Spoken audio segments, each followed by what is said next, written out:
चलो, उसके बाद मॉड्यूल 3 आता है आपका बेसिक वर्कशॉप प्रैक्टिस। इसमें क्या क्या काम है, आपको वो मशीन्स कैसे यूज़ करनी है, ठीक है ना, वो सारी की सारी आपको किसमें पढ़नी है, मॉड्यूल 3 में पढ़नी है। जैसे कि ड्रिलिंग मशीन है, कितने टाइप की ड्रिलिंग मशीन्स होती है, कितने टाइप की ड्रिल बिट होती है, ठीक है ना, कितने साइज़ की ड्रिल बिट है, कौन सी कब यूज़ करनी है, ठीक है ना। मान लीजिए कोई छोटा होल है, उसको बड़ा करना है, उसके लिए कौन सा टूल यूज़ करना है, ये सारा आपको किस में पढ़ना है, मॉड्यूल 3 में पढ़ना है। जैसे कि कटिंग स्पीड कितनी है, किस हिसाब से आपको कटिंग स्पीड रखनी है, आरपीएम रोटेशन पर मिनट कितनी रोटेशन वो ले रहा है 1 मिनट में, ठीक है, ड्रिल। और ड्रिल को होल्ड करने वाली डिवाइस, जैसे कि एक ऑब्जेक्ट है, उस पर ड्रिलिंग होनी है और आपने जो है एक ऑब्जेक्ट में वो ड्रिल जो है आपने होल्ड कर रखी है, ठीक है ना। जैसे मशीन्स आपने देखी होंगी बड़ी बड़ी, उनमें यू ड्रिल्स रहती हैं, तो नीचे ऑब्जेक्ट होता है और उन पे काम हो रहा होता है, ठीक है ना। तो ये ड्रिल होल्डिंग डिवाइस, ठीक है ना, ये सारी पढ़नी है। ड्रिल बिट्स कितनी तरीके की होती है बता दिया, हैंड टैप्स एंड रेंचेस, ठीक है ना। हैंड टैप्स और रेंचेस का भी यही काम है, ठीक है, थ्रेडिंग बनाने के काम आते हैं। रेंचेस जो है उनको होल्ड करने के काम आते हैं टैप्स को, ठीक है ना। जैसे मान लीजिए कि ये एक सॉलिड ऑब्जेक्ट है, इसे बना के दिखा देते हैं एक बार। जैसे मान लीजिए ये ना एक मेटल का पीस है, ठीक है ना, ये यहाँ से भी बंद है और सॉलिड है, मतलब कहने का मतलब सॉलिड है, पूरा का पूरा सॉलिड है, खोखला नहीं है, होलो नहीं है, पूरा का पूरा सॉलिड है। मैं चाहता हूं कि इस टुकड़े में मेरे को इंटरनली जो है ना थ्रेड बनाने हैं। इंटरनली क्या बनाने हैं, थ्रेड बनाने हैं। अंदर जो है चूड़ियाँ काटनी है, ठीक है ना, ठीक है, चूड़ियाँ काटने से समझ जाओगे, थ्रेड बनाने हैं, ठीक है। तो इस सॉलिड ऑब्जेक्ट पे जो अंदर जो मुझे चूड़ियाँ बनानी है, थ्रेड काटने हैं, उसके लिए आप यूज़ करोगे हैंड टैप्स यूज़ करोगे। अब हैंड टैप्स जो है ना, वो ऑब्जेक्ट कुछ इस तरीके का है सर्कुलर, उसको होल्ड करने के लिए भी तो करोगे ना, कुछ यूज़ करोगे। जैसे कि मान लो ये हैंड टैप है, ये रेंचेज हैं, इनको होल्ड करना है ताकि आप जो है इसको घुमा सको, इसको घुमा सको। जैसे मान लो ये ऑब्जेक्ट है कोई, ये टूल है और इसके बाहरी सरफेस पे थ्रेड कटे हुए हैं। आप जब इसको उठा के इस पे रखोगे और घुमाना शुरू करोगे तो अंदर जो है थ्रेड कटने शुरू हो जाएंगे। That is the work of hand taps and ranches. समझ में आ गया, कोई दिक्कत? चलो, टैप ड्रिल साइज कितने, मैंने बता दिया कितने टाइप के ड्रिल साइज हैं, उनके बारे में पढ़ना है, उनका चार्ट जो है वो देखेंगे। डाई, डाई जो है, आपने कोई ऑब्जेक्ट है, जैसे मान लीजिए ये एक पेन है, इसके बाहरी सरफेस पे, बाहर वाले सरफेस पे मुझे थ्रेड बनाना है, चूड़ियाँ बनानी है, चूड़ियाँ काटनी है, तो उसके लिए मुझे क्या यूज़ करना पड़ेगा, डाई, ठीक है ना। क्या यूज़ करना पड़ेगा, डाई। और उस डाई को होल्ड करने के लिए जो यूज़ होती है चीज़ें, ऑब्जेक्ट जो यूज़ होता है, वो उसको क्या कहा जाता है, डाई स्टॉक कहा जाता है। कोई दिक्कत? चलो, रीमर्स, रीमर्स का काम क्या होता है, मान लो कोई हॉल जो है किसी कारणवश या तो छोटा बन गया या आपने कोई कम साइज की ड्रिल बिट यूज़ कर दी, तो अब क्या है, रीमर्स का यूज़ करके आप उस होल को जो है ना और बड़ा कर सकते हो, ठीक है ना। उस होल को क्या कर सकते हो, और बड़ा कर सकते हो। समझ में आ गया? चलो, hole size for reaming. Lapping, lapping जो होता है, मान लो कि कोई दो ऑब्जेक्ट हैं, ये दो सरफेस है मान लो। चलो, एक तो ये हो गया, और थोड़ा सा टेढ़ा सा कर लो। हाँ, ये ऑब्जेक्ट है, इन दोनों को आपने ज्वाइन करना है, ठीक है ना। इन दोनों को आपने क्या करना है, ज्वाइन करना है। इन दोनों को ज्वाइन करके आपको मान लो कि इस पे वेल्ड करना है, ठीक है ना, या आप इसको परमानेंट इसको ज्वाइन करना चाहते हो, तो क्या ये प्रॉपर एज है, प्रॉपर किनारा है इसका? बिल्कुल भी नहीं है, ठीक है ना। और अगर आप ये देखोगे, और बेसिकली मैं जॉइंट ऐसा चाहिए मुझे, तो उसके लिए क्या होना चाहिए, इसका भी और इसका भी जो एज जो होता है, किनारा जो है, वो बिल्कुल प्रॉपर एक्यूरेट कटा हुआ होना चाहिए, ठीक है ना। तो ऐसे केस में आपको क्या यूज़ करना पड़ेगा, लैपिंग यूज़ करना पड़ेगा, ठीक है ना, एक्यूरेसी देखने के लिए कि भाई ये ऑब्जेक्ट जो है प्रॉपर शेप में है या नहीं है, ठीक है ना। और ये उसकी क्वालिटी को क्या करता है, इम्प्रूव करता है, ठीक है। चलो, रिवेट्स, रिवेट्स आपने देखे होंगे किसी ऑब्जेक्ट को होल्ड करने के लिए, ठीक है ना। आप क्या यूज़ करते हो, रिवेट्स का यूज़ करते हो। कुछ इस तरीके से दिखाई देता है। रिवेटेड जॉइंट जो होते हैं वो परमानेंट जॉइंट होते हैं, और ब्रेजिंग, ब्रेजिंग और सोल्डरिंग।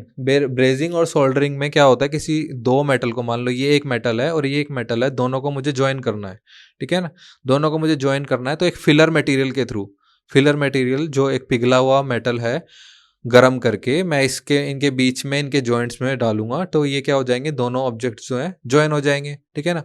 दोनों में ब्रेजिंग और सोल्डरिंग में फ़र्क क्या है कि ब्रेजिंग जो है ना वो 850 डिग्री से ऊपर का टेम्परेचर लेती है, और जो सोल्डरिंग होता है वो 850 से नीचे टेम्परेचर पे आपका हो सकता है, ठीक है ना। आपने देखा होगा ना कि टीवी में टीवी ठीक कराने जाते हो तो उनके पास सोल्डरिंग की मशीन होती है, वो टांके लगा रहे होते हैं, टांके लगाना कहते हैं बेसिकली, टांके लगा रहे होते हैं, ठीक है ना। वो क्या कर रहे होते हैं, मेटल पिघला रहे होते हैं और जिस चीज़ को ज्वाइन करना होता है उस पर डालते हैं और फिर ज्वाइन कर देते हैं उस ऑब्जेक्ट को, ठीक है ना। जैसे कि टीवी के सर्किट्स में आपने देखा होगा कैपेसिटर्स हैं, रेजिस्टर्स हैं, उनको ज्वाइन करना है। ये एफएम के जो सर्किट्स होते हैं, इलेक्ट्रिकल सिग्नल्स होते हैं, इलेक्ट्रिकल सर्किट्स होते हैं, इनमें जो चीज़ें हैं, रजिस्टर है, कैपेसिटर है, ये सारे की सारी ज्वाइन करनी है तो सोल्डरिंग का यूज़ है, ठीक है ना। ओह, 450 डिग्री सेल्सियस था, सॉरी आई गॉट डॉन्ग। और आर्क वेल्डिंग मशीन्स जो है, कितनी तरह की वेल्डिंग की मशीन्स है, कौन सी कब यूज़ करनी है, किस तरह का एज आपको चाहिए, उसके अकॉर्डिंग जो है अलग अलग तरह की आपकी वेल्डिंग की मशीन्स हैं, ठीक है। जैसे कि आर्क वेल्डिंग है, ऑक्सी एसाइटिलीन है, ठीक है ना। तो कौन सी वेल्डिंग की नीड, कौन से किस तरह के जॉइंट की आपको नीड है, उसके अकॉर्डिंग जो है आपकी वेल्डिंग जो है वेरी करेगी। उन सारी वेल्डिंग कितने तरह की है उसके बारे में हमें पढ़ना है, ठीक है। चलो, module 4 basic electrical and electronics, ठीक है ना। इसके बारे में हमें बहुत ही डिटेल में पढ़ना पड़ेगा क्योंकि जो ऑटोमोबाइल सेक्टर है वो दिन पे दिन काफ़ी ज़्यादा एडवांस होता जा रहा है। बेसिकली आप जैसे आपने देखा होगा टेस्ला कार है, ठीक है ना, काफ़ी ज़्यादा ऑटोमेशन आती जा रही है टाइम इंडस्ट्रीज़ में। तो उस रोल में जो इलेक्ट्रिकल और इलेक्ट्रॉनिक्स का जो पार्ट है वो काफ़ी ज़्यादा अहम है, ठीक है ना, काफ़ी ज़्यादा वो बहुत इंपॉर्टेंट है। आप इसको छोड़ दोगे, आप सोचोगे मैं गाड़ी ठीक करना सीख जाऊं बस, तो काम नहीं चलेगा, ठीक है ना। आपको सारा काम आना चाहिए। तो आपको ये पता होना चाहिए कि हाउ इलेक्ट्रिसिटी प्रोड्यूस, ठीक है ना, उसके बारे में पढ़ेंगे, करंट कैसे पैदा होता है, ठीक है ना, मैटर क्या होते हैं, एटम क्या होते हैं, प्रोटॉन इलेक्ट्रॉन के अंदर जितनी भी चीज़ें हैं, क्लासिफिकेशन है, वो सारी पढ़नी है, ठीक है ना। कैसे किस करंट जो है किस डायरेक्शन में मूव करता है, ठीक है, वो पढ़ना है। उसके बाद अर्थिंग और उसकी इंपॉर्टेंस, ओम्स लॉ जो कि कहता है कि वोल्टेज जो है वो डायरेक्टली प्रोपोर्शनल है किसके, करंट के। वोल्टेज जो है वो डायरेक्टली प्रोपोर्शनल है किसके, करंट के। और जब ये डायरेक्टली प्रोपोर्शनल का साइन हटता है तो एक इक्वल टू का साइन आता है और एक कांस्टेंट जरूर आता है। वो कांस्टेंट यहाँ पर क्या है, आर, मतलब रेजिस्टेंस, प्रतिरोध, ठीक है, जो करंट को रोकने की कोशिश करता है, ठीक है ना। समझ में आ गया। V is equals to I R. Electrical measuring instruments जो उसको मेजर कर सकें इलेक्ट्रिसिटी को, जैसे कि माइक्रोमीटर है, ठीक है ना। माइक्रोमीटर में आप जो है करंट, वोल्टेज, ये सारी चीज़ें जो आप नाप सकते हो। एमीटर हो गया, एमीटर में आप करंट नाप सकते हो। वोल्ट मीटर है, वोल्टेज नाप सकते हो, ठीक है। तो ये जितने भी मेजरिंग इंस्ट्रूमेंट्स है ये सारे आपको सीखने पड़ेंगे, किस तरीके से ये वर्क करते हैं, क्या इनकी वर्किंग है, वो सब, ठीक है। उसके बाद रजिस्टर्स हो गए, प्रतिरोधक हो गए, फ्यूज, फ्यूज सबको पता है। अगर आप जैसे लोड में वेरिएशन आती है, जैसे हम घर में कहते हैं ना कि भाई जैसे लोड बढ़ता है, कोई ज़्यादा लोड की चीज़ आपने चला दी, ठीक है ना, तो उस टाइम फ्यूज उड़ जाता है, ठीक है ना, तो बोलते हैं शॉर्ट सर्किट हो गया। तो उस टाइम क्या होता है, अगर जैसे लोड में वेरिएशन आती है या फिर आपने करंट ज़्यादा सप्लाई कर दिया सर्किट में, तो उस टाइम जो है फ्यूज जो है क्या हो जाता है, बर्स्ट हो जाता है, एकदम से शॉर्ट सर्किट हो जाता है। तो वो क्या है, कनेक्शन जो है ना दो चीज़ों के बीच में डिस्कनेक्ट कर देता है, ताकि कोई बड़ा हादसा ना हो, ठीक है। मतलब काफ़ी सेफ यूज़ है इसका, ठीक है ना। कैपेसिटर्स जो इलेक्ट्रिकल एनर्जी को स्टोर करके रखते हैं उसको क्या बोलते हैं, कैपेसिटर्स बोलते हैं, ठीक है ना। Tracing of auto electrical components in a circuit, जो सर्किट है उसमें कौन कौन सी चीज़ें हैं, कौन सा कैपेसिटर है, कौन सा रजिस्टर है, कौन सा इंडक्टर है, ये सारी की सारी चीज़ें जो हैं ये आपको आइडेंटिफाई करनी है। बैटरी किस तरीके से वर्क करती है, ठीक है, किस किस तरह की बैटरी यूज होती है, क्या उनमें मटेरियल्स हैं, वो सब इसमें पढ़ना है। इलेक्ट्रिसिटी के इफेक्ट्स क्या हैं वो सब पढ़ना है। सोलेनॉइड जो है, सोलेनॉइड बेसिकली जो एक तरीके का सर्किट सिस्टम है वो किस में यूज़ होता है, जैसे कि व्हीकल आपको स्टार्ट करना है ना, जब आप गाड़ी स्टार्ट करते हो तो उस टाइम जो है जो ये कुछ इस तरीके से दिखता है, ठीक है ना। तो इससे क्या है, जैसे गाड़ी स्टार्ट हो जाती है, ठीक है ना, स्टार्टर के लिए। समझ में आ गया। जैसे ये रिले है, रिले भी सोलेनॉइड और रिले जो है ना, मान लो कि जैसे हाँ, रिले जो है क्या किस लिए काम आते हैं, जैसे कि मान लो कि कोई सर्किट कंट्रोल करना है, ठीक है ना, तो उसके लिए क्या यूज होते हैं, रिले यूज होते हैं। समझ में आ गया। चलो, उसके बाद ट्रांसफॉर्मर्स हैं। ट्रांसफॉर्मर्स क्या करते हैं, ट्रांसफॉर्मर जो है किसी ऑब्जेक्ट को किसी इलेक्ट्रिकल सिग्नल को एम्पलीफाई करने का काम करते हैं। किसी इलेक्ट्रिकल सिग्नल को क्या करते हैं, एम्पलीफाई करने का काम करते हैं। समझ में आ गया। चलो, उसके बाद अल्टरनेटर्स हैं। अल्टरनेटर्स क्या करते हैं कि ये जो बैटरीज जो मान लो कि जैसे इंजन स्टार्ट हुआ, ठीक है ना, जब इंजन स्टार्ट हुआ तो उस टाइम इलेक्ट्रिकल सिग्नल्स जो है, इलेक्ट्रिकल जो सर्किट्स हैं, ठीक है ना, उनको कैसे एनर्जी प्रोवाइड करनी है, ठीक है ना, क्या काम है इसका, काम है ये अल्टरनेटर्स का काम है, ठीक है।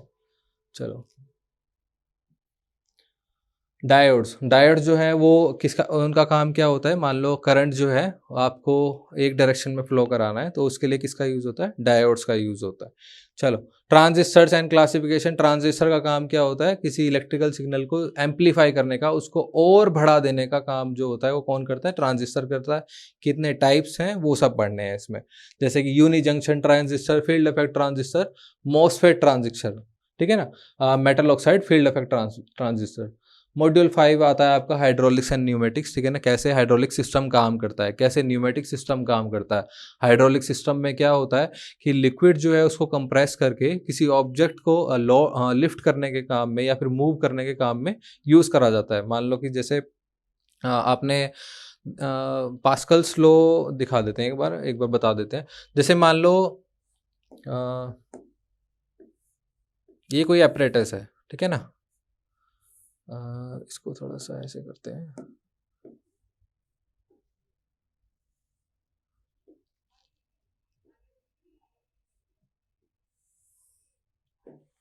ठीक है, ये ओपन है, एक बीकर टाइप है और इसमें लिक्विड फिल है। इसमें क्या है, लिक्विड फिल है। यहाँ मान लो आपने एक प्लंजर लगाया और यहाँ पे आपने एक प्लंजर लगाया, ठीक है। अगर आप लिक्विड ये इस ऑब्जेक्ट पे यहाँ से प्रेशर डालोगे तो इतना ही, जितना इस पे प्रेशर, इनपुट प्रेशर लगा है, उतना ही ये प्रेशर लिक्विड के थ्रू ट्रांसमिट करेगा आउटपुट एंड पे, ठीक है ना, आउटपुट पे अप्लाई करेगा और इसको ऊपर की तरफ क्या करेगा, धकेलेगा, ठीक है। तो ये जो प्रेशर इस पे अप्लाई करेगा ऊपर धकेलने के लिए, वो किसके बराबर होगा, जितना आपने इस पे इनपुट लगाया है, जितना आपने इस पे प्रेशर दिया है, ठीक है। कहने का मतलब है इनपुट प्रेशर जो है वो किसके बराबर है, आउटपुट प्रेशर के बराबर है। इसका जो यूज़ है वो यूज़ है, जैसे कि मान लो आपके ऑटोमोबाइल में ब्रेकिंग सिस्टम है, ठीक है ना, आपको ब्रेक लगानी है, तो ब्रेक चारों व्हील्स पे कैसे लग रही है, ठीक है ना। जब आपने ब्रेक दबाई, ब्रेक पैडल दबाया, तो जो लिक्विड था वो क्या हुआ, चारों डायरेक्शन में फ्लो करा, ठीक है ना।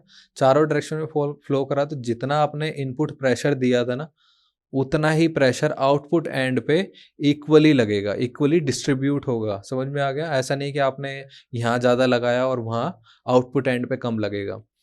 इसका एप्लीकेशन वहाँ ही होता है, ठीक है ना। न्यूमेटिक में क्या होता है, जैसे गैस को कंप्रेस किया और गैस को कंप्रेस करके उसका जो यूज़ है किसी ऑब्जेक्ट को मूव करने में या लिफ्ट करने में आपने अप्लाई किया, तो उसके लिए क्या यूज़ होगा, आपका न्यूमेटिक सिस्टम यूज़ होगा। समझ में आ गया। जैसे कि एयर ब्रेक्स हैं बसेस में, ठीक है ना, ट्रक्स में। चलो, classification of vehicles and engine. कितने तरह के व्हीकल्स हैं, ठीक है ना, 2 व्हीलर्स, 4 व्हीलर्स, ठीक है ना, इनकी, इनमें और जो फर्दर क्लासिफिकेशंस है वो इंजन कितने टाइप के हैं उसके बारे में हमें पढ़ना है इसमें। जैसे कि इंटरनल कंबशन इंजन है, एक्सटर्नल कंबशन इंजन है, कितने तरह के आपके, जैसे जो फंक्शन है स्पार्क इंजन का, क्या फंक्शन है उसका, और जो उसमें गॉजेज यूज़ होते हैं, मीटर्स यूज़ होते हैं, वार्निंग लाइट्स यूज़ होती हैं, वो सारी किस में आएंगे आपकी, इस मॉड्यूल में आएंगे। जैसे कि इंजन जो है कैसे स्टार्ट हो रहा है, कैसे स्टॉप हो रहा है, ये सारी की सारी वर्किंग आपकी इसमें आएगी, ठीक है ना, कोई दिक्कत। चलो, उसके बाद है इंजन के कंपोनेंट्स। इंजन में किस किस तरह के कंपोनेंट्स लगे हुए हैं, वॉल्व्स हैं जो फ्यूल को और एयर को सप्लाई करने का काम करते हैं, बाहर करने का भी काम करेंगे। तो कितने तरह के वॉल्व्स हैं, ठीक है ना, कहाँ कौन सी फिटिंग है किसकी, वो सारा का सारा आपको इसमें पढ़ना है। कैम शाफ्ट, पिस्टन, ठीक है ना, जो सिलेंडर हेड है उसके बारे में पढ़ना है, बेयरिंग के बारे में पढ़ना है, फ्लाई व्हील जो है वो बहुत पढ़ना है, वाइब्रेशन डैम्पर जो है वाइब्रेशन को कम करने के काम आता है, ठीक है ना, इंजन की वाइब्रेशन को मिनिमाइज करने के, ताकि उससे ज़्यादा नॉइज पैदा ना हो, ज़्यादा आवाज़ पैदा ना हो, तो उसके लिए क्या यूज़ होता है आपका वाइब्रेशन डैम्पर, ठीक है ना। टाइमिंग गियर ड्राइव, ठीक है ना, किस तरीके से कौन सी वेल्व ओपन होगी, ठीक है ना, कौन सी वेल्व कब क्लोज होगी, ठीक है ना, उसका कोऑर्डिनेशन देखना किसका काम है, टाइमिंग गियर ड्राइव का, ठीक है ना। उसके बाद क्लच सिलेंडर ब्लॉक, जिसमें सारा का सारा जो सिलेंडर फिटिंग होती है, ठीक है ना, अप डाउन होते हैं, टू एंड फ्रो मोशन है, वो सारा का सारा किसमें आपका सिलेंड्रिकल ब्लॉक में, ठीक है ना। कूलिंग एंड लुब्रिकेटिंग सिस्टम, ये गलत है, क्यूबरेटिंग हो गया, लिबरेटिंग है ये, ठीक है ना। इंजन को कूल करने के लिए क्या फंक्शन है, ठीक है ना, क्या उसमें ऑब्जेक्ट्स यूज़ हो रहे हैं, क्या इक्विपमेंट्स यूज़ हो रहे हैं, वो सारे आपको इसमें पढ़ने हैं। क्या उसमें क्लासिफिकेशन है, रेडिएटर है, कूलेंट्स हैं, ये सारे के सारे आपको किस में पढ़नी है, कूलिंग एंड ल्यूब्रिकेशन सिस्टम में यूज़ आएंगी। इनटेक एंड एग्जॉस्ट सिस्टम मतलब जो फ्यूल लेने का जो प्रोसेस है, ठीक है ना, और उसके बाद जब वो फ्यूल बर्न हो रहा है प्रॉपर तरीके से, ठीक है, उसका आप बाहर कर रहे हो, एग्जॉस्ट कर रहे हो, उसकी फंक्शनिंग क्या है, उसमें कौन कौन से इक्विपमेंट्स यूज़ होने हैं, वो सारा आपका किस में आएगा, इनटेक एंड एग्जॉस्ट सिस्टम में आएगा। जैसे कि इसमें टर्बो चार्जर काफ़ी ज़्यादा इंपॉर्टेंट है और आपका मफलर काफ़ी ज़्यादा इंपॉर्टेंट है, ठीक है ना। ये बेसिकली टर्बो चार्जर का काम क्या है, एग्जॉस्ट में जो हवा जा रही है, एग्जॉस्ट से जो हवा जा रही है उसको वापस इंजन में भेजना, कंप्रेस करना, ताकि जो है काफ़ी ज़्यादा एफिशिएंसी बढ़ सके, ठीक है ना, एफिशिएंसी बढ़ सके किसकी, इंजन की, ठीक है। मफलर क्या करते हैं, जो आपकी नॉइज़ एमिट होती है एग्जॉस्ट से, उसको रिड्यूस करने के काम आते हैं। फ्यूल सिस्टम किस तरह के हैं, diesel fuel system, fuel tank, उससे जुड़े जो पाइप्स हैं, ठीक है ना, जहाँ से फ्यूल जो है आपका टैंक से जा रहा है आपका इंजन में, ठीक है ना। फ्यूल फिल्टर, जो फिल्टर्स यूज़ होते हैं उनको फिल्टर करने के लिए, इंजेक्शन पंप्स जिनसे वो फ्यूल जो है अंदर डाला जा रहा है, ठीक है। नोजल्स, ये control system, electronic diesel control system की डीजल जो है कैसे इंसर्ट करा जाएगा अंदर, किस हिसाब से इंसर्ट करा जाएगा, उसका जो समावेश है, उसको जो है इलेक्ट्रिकली तरीके से उसको हैंडल करना, वो किस में आएगा आपका, इलेक्ट्रॉनिक डीजल कंट्रोल सिस्टम में, ठीक है ना। ऐसे ही आपका इलेक्ट्रॉनिक कंट्रोल मॉड्यूल सिस्टम है। उसके बाद कॉमन रेल डीजल इंजेक्शन, ठीक है। ये सारे की सारी जो है बेसिकली टाइप्स हैं कि जो डीजल है, ठीक है, कैसे जो फ्यूल है वो आपको पहुंचाना है किसमें, सिलेंडर में पहुंचाना है, ताकि वो प्रॉपरली बर्न हो सके, ठीक है ना। टेक्नोलॉजी आती है, आती रहेंगी आगे, और भी नए सिस्टम इजाद होते रहेंगे, यहाँ तक सीमित नहीं है, ठीक है ना। पहले ये नहीं थे, अब ये आए, हो सकता है आगे और ज़्यादा एफिशिएंसी बढ़ाने की कोशिश करेंगे, तो और ज़्यादा नई डेवलपमेंट आएगी, तो और ज़्यादा नए सिस्टम डेवलप होंगे, ठीक है ना। Hydraulic actuated electronically control unit injector, ठीक है ना, ये भी एक तरीके का इंजेक्टर का ही पार्ट है, ठीक है। चलो उसके बाद इंजन परफॉर्मेंस टेस्टिंग में आपके जो असेंबली है, कैसे असेंबली हो रही है, जो गैस टर्बाइंस है उनकी वर्किंग, ठीक है, उनके टाइप्स, वो सारे की सारी पढ़ने पड़ेंगे किसमें, मॉड्यूल 11 में। मॉड्यूल 12 एमिशन कंट्रोल सिस्टम, जो मान लो जैसे फ्यूल जो है बर्न हो गया, ठीक है, फ्यूल बर्न हो गया, अब एमिशन होना है, ठीक है ना, अब जो है एमिशन होना है, ठीक है ना। आपने देखा होगा धुआं निकल रहा है, अब वो धुआं जो है वो कितना ज़्यादा इन्वायरमेंट को इम्पैक्ट कर रहा है, किस तरह के नॉर्म्स जो हैं कंट्रीज़ में फॉलो करे जा रहे हैं कि कैसे ना कैसे जो है इन्वायरमेंट को प्रोटेक्ट करा जा सके हार्मफुल केमिकल से, जैसे कि कि पॉल्यूशन से नाइट्रोजन ऑक्साइड, काफ़ी ज़्यादा हार्मफुल प्रोडक्ट जो है वो रिलीज़ होते हैं इन्वायरमेंट में, जो कि ह्यूमंस के लिए भी काफ़ी ज़्यादा डेंजरस हैं, कैंसर्स हैं, रेस्पिरेटरी प्रॉब्लम हो रही है, अस्थमा है एंड ऑल, ये सारी की सारी चीज़ें जो हैं, कैसे आपके एमिशंस जो हैं इनको कैसे कंट्रोल किया जाए, ताकि इन्वायरमेंट को कम से कम नुकसान हो और ह्यूमंस को भी कम से कम नुकसान हो, पूरा जो है इसके बारे में पढ़ेंगे हम मॉड्यूल नंबर 12 में, ठीक है ना। वेपोरेशन एमिशन कंट्रोल, जैसे कि इंजन में जो भाप निकलती है फ्यूल बर्न होने के बाद, तो उनको कैसे कंट्रोल करना है, एस्केप आउट ना करे वो इंजन से, ठीक है ना, तो सिलेंडर से, तो ये सारा किसमें पढ़ना है आपको, इवेपोरेशन एमिशन कंट्रोल में, ठीक है ना।